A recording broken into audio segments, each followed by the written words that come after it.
C'est ça que les gens ne comprennent pas. La paille et la poutre. Et donc, Jésus, le Mashiach, nous ramène dans la profondeur,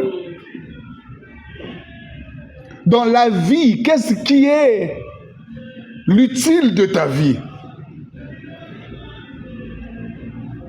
Chacun de nous veut enlever une paille ou une poutre. Mais il dit, hypocrite, enlève d'abord chez toi.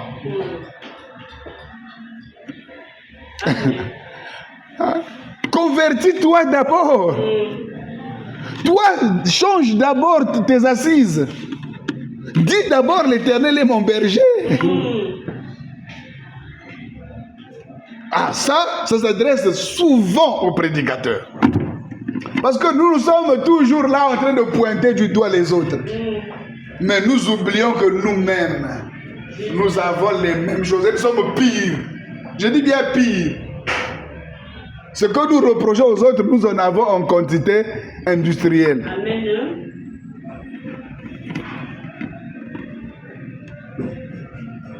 Est-ce que vous comprenez? Amen. Alors donc, il y a la vie intérieure, il y a la vie extérieure. La poutre plutôt, comme la paille, ce sont deux mauvaises choses dans une vie. Ce sont deux matériaux de construction. Il y en a une qui est presque éphémère, il y en a une qui est trop solide. La paille, elle est là, elle rend la brique dure, solide, de façon que même une balle ne peut pas pénétrer. Quand on met la paille dedans, c'est pour que ça dure longtemps. Comme les pyramides d'Égypte. On avait mis les pailles dans des briques. Et souvent, on piétine la paille pour que ça se mélange avec la terre. Mais si ta vie à toi, c'est la paille que tu as mis. Mais la paille représente la vanité. C'est une construction vaine. Parce qu'il est écrit, si l'Éternel ne bâtit la maison, celui qui l'a bâti en vain. Maintenant, toi, tu prends comme appui la paille. Non seulement tu risqueras d'être perdant dans ce monde, mais encore dans le monde à venir. Parce que la paille, comme on dit, se laisse emporter par le vent. Il suffit qu'un vent souffle, la paille va partir.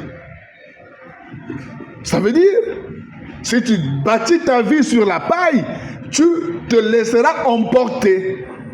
Donc, des gens qui se laissent emporter par des civilisations, par des doctrines, des enseignements, des vents d'église, des vents religieuses, ils passent, ils sont partout. Ils n'ont pas d'assises. Parce que finalement, leur vie, ils l'ont liée à une paille. Ils sont comme une paille. Donc, quelque chose de flottant. Quelque chose qui ne pèse pas. Vous allez dire, non, le frère, la soeur croient facilement. Effectivement, ils croient facilement parce que c'est une paille. Ils convoitent aussi facilement parce que c'est une paille. Quand une beauté va passer, il va dire, waouh. Voyez, quand un merco va passer, il dit, waouh. Quand il verra une bonne viande et une bonne sauce, il va dire, oh, j'ai faim, je devrais manger. Donc, il est à tous les appétits parce qu'il est léger. C'est ça, la paille. Donc, souvent, les prostituées sont les premières à être traitées de paille. Parce qu'ils ont une vie légère. Ils ont une légèreté notoire. Or, le Seigneur ne veut pas que notre vie ait une légèreté. On ne peut pas mélanger notre vie à la légèreté. Il ne faut pas être léger. Amen. Accessible facilement pour commettre quoi que ce soit. N'importe quelle femme te plaît, n'importe quel homme te plaît. Ah, n'importe quelle parole, c'est amen. Mais attends, discerne, examine. Hein? tout ce qui sort n'est pas vrai. Amen. Même si on te donne une prophétie, mais examine la prophétie. Est-ce que c'est d'abord possible ce qu'on me dit là? Est-ce que ça marche dans l'ordre de la parole? Ne sois pas léger. N'autorise pas n'importe quoi entrer en toi. Tous les goûts, tous les plaisirs, tous les désirs, chaque musique, partout tu passes, tu entends, tu es content, tu entends, tu te réjouis, TikTok, ou Facebook, tu es partout, tu es trop léger. Tu es dans tous les vents. C'est la vie de paille. Et souvent, nous les prédicateurs, nous nous attaquons à cette vie de paille parce que c'est une vie, remarquez que la personne n'a rien à voir avec la foi. Même quand il vient à l'église, séminaire là-bas, il est parti. Délivrance là-bas, il est parti. Pasteur intel, il est là-bas. Bishop intel, il est là-bas. Nous ne comprenons pas finalement en quoi il croit. Il est dans toutes les dénominations et sa vie est désordonnée. La Bible dit, ils cherchent la vérité, mais ils n'arrivent jamais à la vérité. Ils sont tellement légers. Ils aiment les révélations, mais ils ne font rien avec ces révélations-là. Ça ne produit absolument rien dans la vie. Or, une révélation est censée donner de la hauteur. Amen. De la dimension en toi et appelé à éclairer ton âme. Mais on sent que malgré tout ça, tu n'es pas éclairé, tu es emporté, toujours emporté. La Bible dit dans les derniers jours, les gens seront emportés, voilà, ils seront des pailles, emportés. Il dit qu'il y aura des temps difficiles parce que l'homme sera emporté. C'est des gens qui se laissent emporter dans toutes les vitesses. Dans la tension, dans tous les... Ils sont là, légers. Mais Dieu ne veut pas que tu sois léger. Et souvent, on les attaque facilement dans les églises parce que c'est de première vue. Rien que par sa façon d'habiller, tu sens que non, la personne là, c'est une paille. Habillez-vous correctement. Quand tu laisses ton corps dehors, c'est pas normal. Homme comme femme, ce n'est pas normal. Amen. Amen. Parce que les gens ne parlent que de femmes. Même l'homme, ce n'est pas bon de te promener torse nu ou en cinglé, c'est pas propre. Ou en culotte mini comme ça, ce n'est pas juste. Si ça peut attirer une femme, ça peut attirer un homme. Voilà, le monde est bisexué aujourd'hui. Le monde est bisexué, ça a toujours été bisexué. Donc, il faut faire attention, il ne faut pas être l'objet des impudicités ou des adultères ou des convoitises des autres.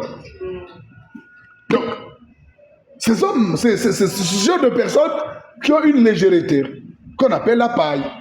Oh, il a une vie de paille. On fait, c'est parti. Il vole là-bas. Il vole là. Donc, partout où le vol emmène, il va pour lui. Il ne s'arrêtera pas. Si tu viens avec un projet de construction, je suis partant. Tu viens avec un projet de gardiennage, je suis partant. Tu viens avec un projet de faire les beignets, je suis partant. Donc, tous les projets, il est d'accord. Parce qu'en réalité, il n'a rien.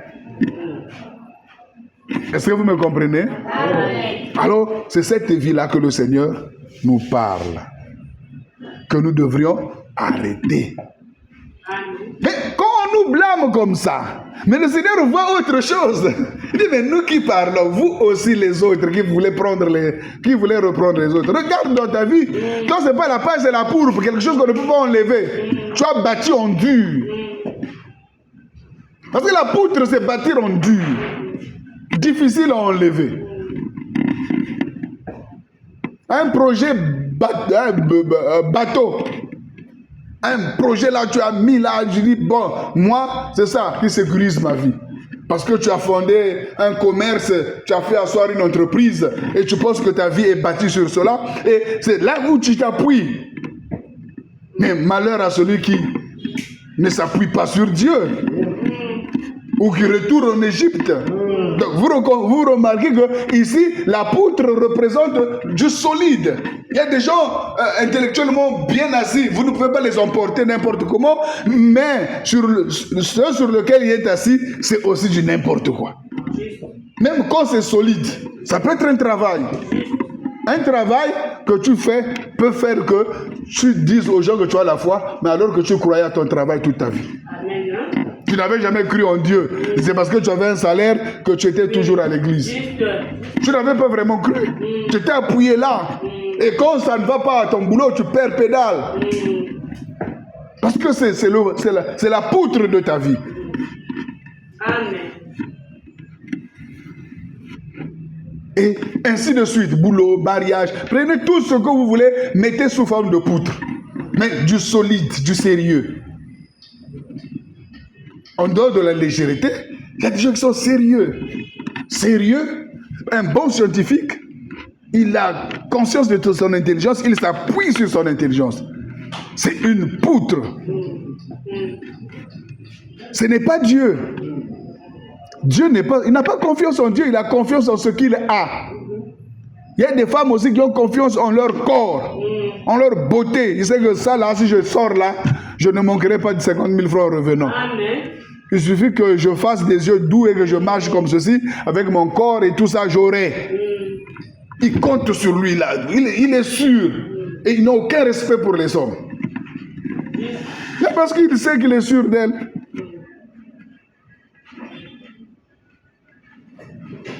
Donc, il y a une diversité des gens. Et ces gens-là, souvent, se moquent des autres. Amen. Ils sont là à faire des remarques aux autres. Parce que lui, il a trouvé quelque chose de solide, de fiable, qui garantit sa fin du mois. Et il méprise les autres. Amen. Parce qu'eux, ils sont dans la légèreté. Mais Dieu sait que tu es plus dangereux. Amen. Parce que chez toi, c'est une poutre. C'est une poutre. C'est beaucoup plus difficile. Une paille encore, mais une poutre.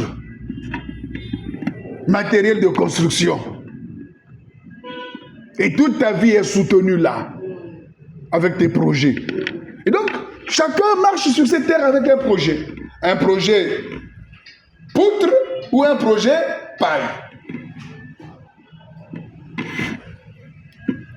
Parce que quand l'homme a été chassé de l'Éden, il vit des projets. L'homme vit des projets. Quand il avait choisi la matérialité, alors forcément, dans sa vue, dans son intelligence, il y a un projet qui le soutient. Ce projet peut être consistant ou non consistant. Mais seulement nous avons remarqué, moi et le Seigneur, que ceux qui ont des projets consistants se moquent de ceux qui n'en ont pas. Aiment reprendre ceux qui n'en ont pas. Ou ceux qui ont des projets un peu bidons. Mais projet bidon ou projet solide, ce n'est pas divin. Car il est écrit, Dieu a formulé pour chacun de vous un projet. Et ce projet de paix, pour chacun de vous, un projet de bonheur. Donc ce n'est pas ton projet de travail, de société, ou ton projet de famille que Dieu va acclamer. Donc ne te mets pas dans la peau de celui que Dieu acclame parce que chez toi tout est en paix. Mais non! Dieu veut. Tu vois que quand il n'y a plus de paix, quand il y a des petits problèmes, tu perds la paix, tu perds l'appétit, tu perds l'envie de vivre. Simplement parce que c'est ton poteau. C'est ta poutre qui est dans ton œil. Ça veut dire que c'est le projet, c'est la vision qui est en toi. Et cette vision, elle est mauvaise. Parce qu'elle ne peut pas te donner le shalom.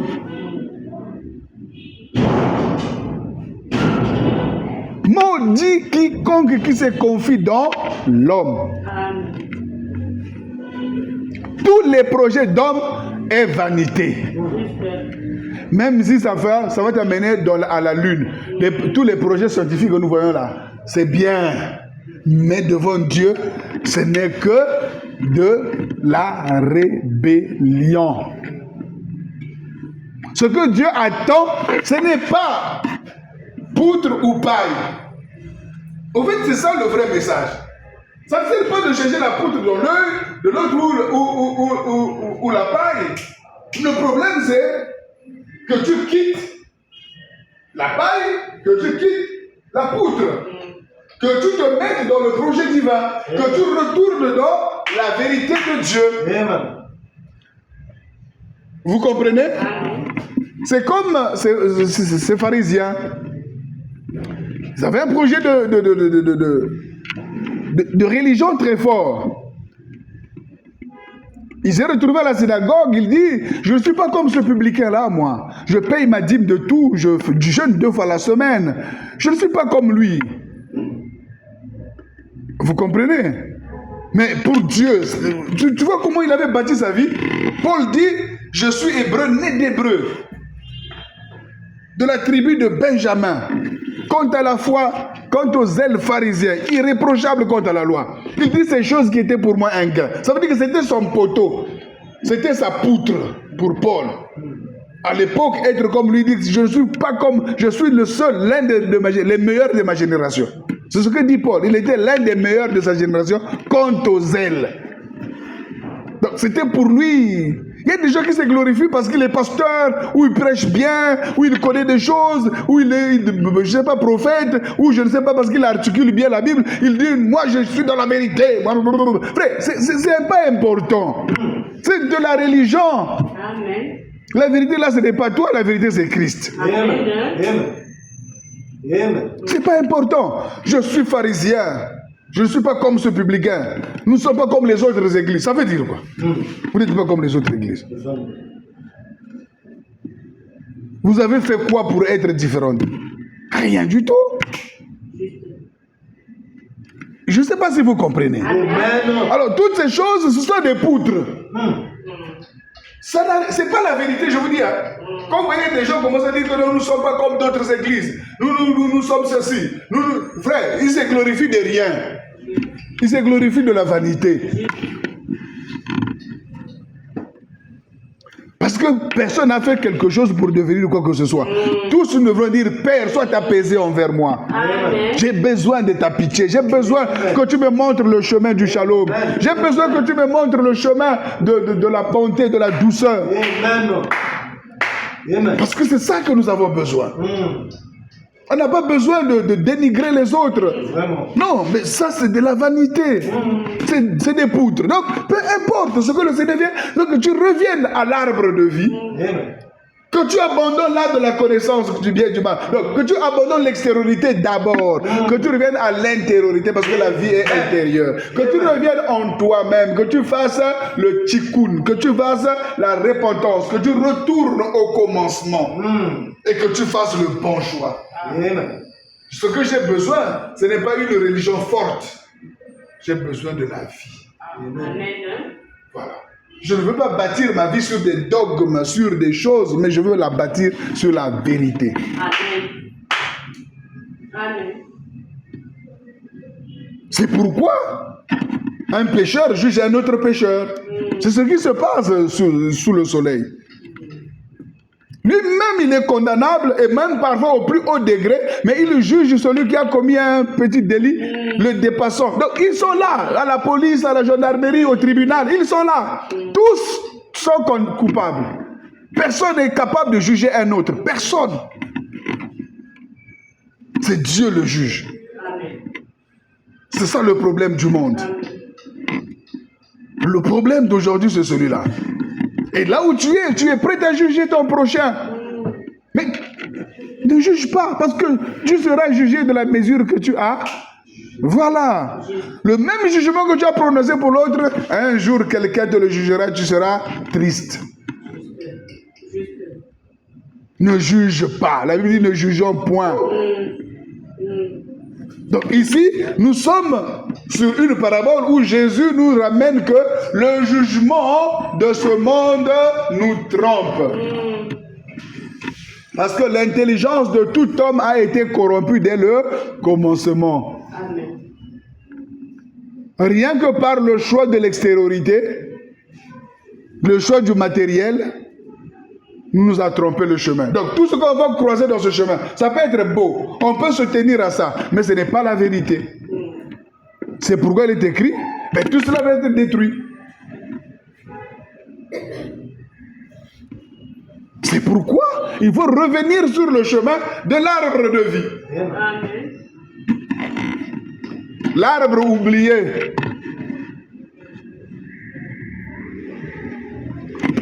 Plein de gens se glorifient de connaître, plein. Et presque toute la vie, non, moi je connais, je sais, oui, j'ai fait ça, oui, je ne suis pas comme lui. Moi, j'ai été à l'école, je suis instruit, j'ai une licence, j'ai un master 2, moi j'ai un doctorat. Mais ça, c'est quoi? Tu bases ta vie sur tes doctorats, mais il y en a encore. Heureusement que nous avons un pays comme le Congo, où même les masters 2 chôment deviennent des gardiens. Amen. Avec ton master 2, tu es gardien. À SCAB. Mais master 2. Donc, presque un docteur. Mais tu n'es rien. Bravo le Congo. Qui nous montre que tout est vanité, même les diplômes. Est-ce que je suis contre les diplômes? Non. Je veux juste que nous comprenions que ni l'un ni l'autre est utile. Ce qui est utile, c'est la foi. C'est l'arbre de vie. Que ce soit toi qui es dans la paille, que ce soit moi qui est soutenu par une poutre, ben, nous devrons apprendre à nous détacher, à quitter la paille ou la poutre, à nous trouver en Christ. Parce que la paille et la pourpre, c'est la vie proposée, choisie par Adam au commencement. Donc, on ne peut pas se condamner les uns les autres, parce que c'est la même vie. C'est la même vie. Moi, je vis de l'informel, toi, tu vis du formel. Nous sommes pareils. Je suis le balados avec mes parfums, je vends. Mais toi, tu es là-bas, tu as un salaire, frère. Nous sommes pareils. Même si toi, tu sembles être aisé à la fin du mois, moi, et que je bricole, tu n'as rien à me dire. Amen. Tu n'as rien à me dire. Tout ce que je veux, c'est que, et toi qui est à Congo Télécom, et celui qui vend le savon dans la rue, ce que Dieu a besoin d'eux, c'est qu'ils retrouvent la foi véritable. Et non qu'ils se jugent les uns les autres, ou qu'ils créent des classes sociales. Parce que, et finalement, celui qui bâtit sur la paille, à une classe sociale inférieure. Parce que le monde avait été divisé en classes sociales. Vous le savez, n'est-ce pas? Amen. En classe sociale. Il y a des... Bon.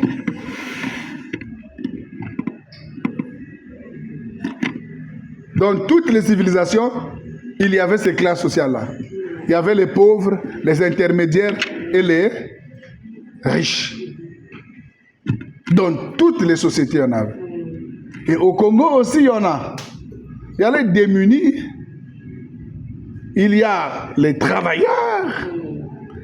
Mais après cela, il y a ceux qui ont le pouvoir. Amen. Vous comprenez? Mais peu importe. Ce que Dieu a besoin, ce n'est ni être pauvre, ni être au pouvoir, ni être démuni, ni être au milieu, mais que tu aies la foi. Amen. Parce que si tu as la foi, si tu es au pouvoir, tu te regarderas comme étant démuni et tu pourras aider celui qui est démuni. Amen. Amen. Tu pourras briser les classes sociales. Alors donc pourquoi je dirais à celui qui a une paille, du haut de la paille qui est dans ton œil, alors que moi j'ai une poutre. Il y a une poutre là.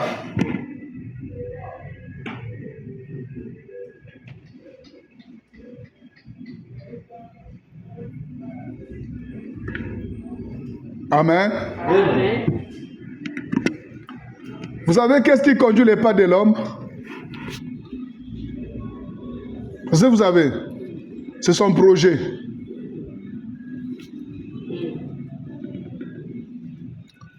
L'homme s'investit dans ses projets.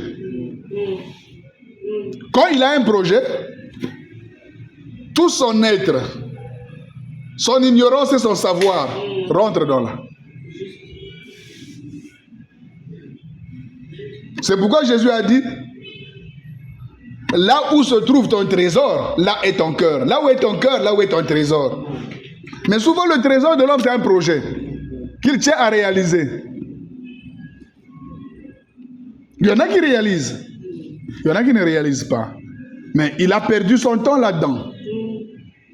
il a investi toute son énergie là-dedans. À la fin, et que cela ait réussi ou pas, vous êtes pareil avec celui qui a réussi à celui qui n'a pas réussi. Parce que tout ça, c'est projet. Projet homme égale projet mondain. Maintenant, ce qui est utile, c'est le projet divin. Amen. Amen. Parce que quand l'homme est tombé, son problème était qu'il a formulé un projet, il voulait se conduire lui-même. Donc, il était déconnecté de Dieu. Tout ce qu'il avait besoin, ben, c'est se prendre en charge. C'est pourquoi quand Jésus nous enseigne, il dit, ne t'inquiète pas. Pourquoi il dit ne t'inquiète pas? Parce que l'homme, en sortant de l'Éden, il a eu une prise en charge personnelle. Alors qu'en Éden, il a eu une prise en charge divine. Donc Dieu prend soin de toi. Dans l'Éden, c'est Dieu qui prenait soin de l'homme. Il ne se débrouillait pas, il n'y avait pas travaillé pour manger. Tout était là. Mais quand il est chassé de l'Éden, alors il doit avoir une prise en charge. Et donc l'homme, souvent, est conduit par sa prise en charge. Il sait qu'il doit se prendre en charge. Il doit aller à l'école pour devenir quelqu'un, afin que demain lui aussi nourrit les autres. Et c'est cet enseignement-là dans lequel nous avons grandi. Cette éducation-là, pourrie et contaminée, qui nous amène toujours loin de Dieu, qui nous apprend que nous, Dieu n'a rien à voir, c'est à toi-même. Ça là, ça ambila. C'est pas mauvais. Il y a des gens qui donnent un sens véritable à ça. Ça là, ça ambila. Ils disent que la Bible dit ça. La Bible ne dit pas ça.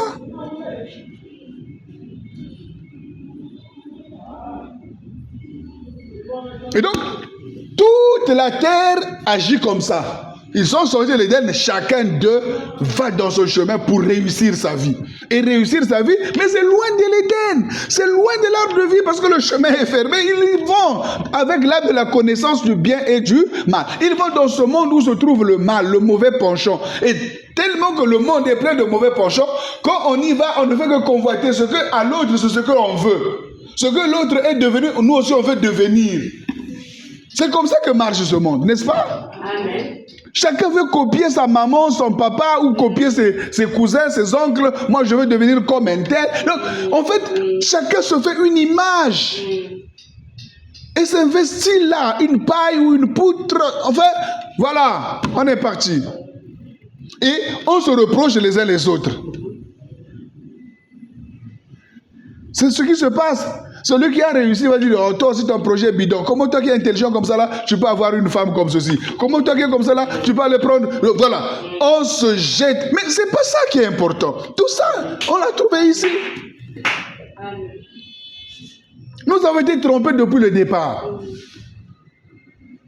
Celui qui a fait le choix, il a choisi un projet bidon. Son choix était le matériel, donc le monde terrestre, le monde ici-bas où se trouve le mal.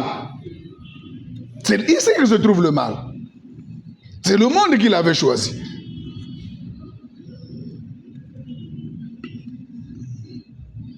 Alors, chacun de nous s'en va dans ce chemin. Ainsi, chaque œil a le mal. Peu importe la grandeur de ce mal-là.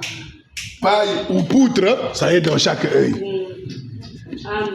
Alors donc comment toi, qui a une paille, qui a une poutre dans ton œil, tu dis à celui qui a une paille que enlève ta paille. Ou bien laisse-moi d'abord, je vais enlever ta paille. Tu vas enlever ça comment ma pauvreté? Toi-même tu es pauvre.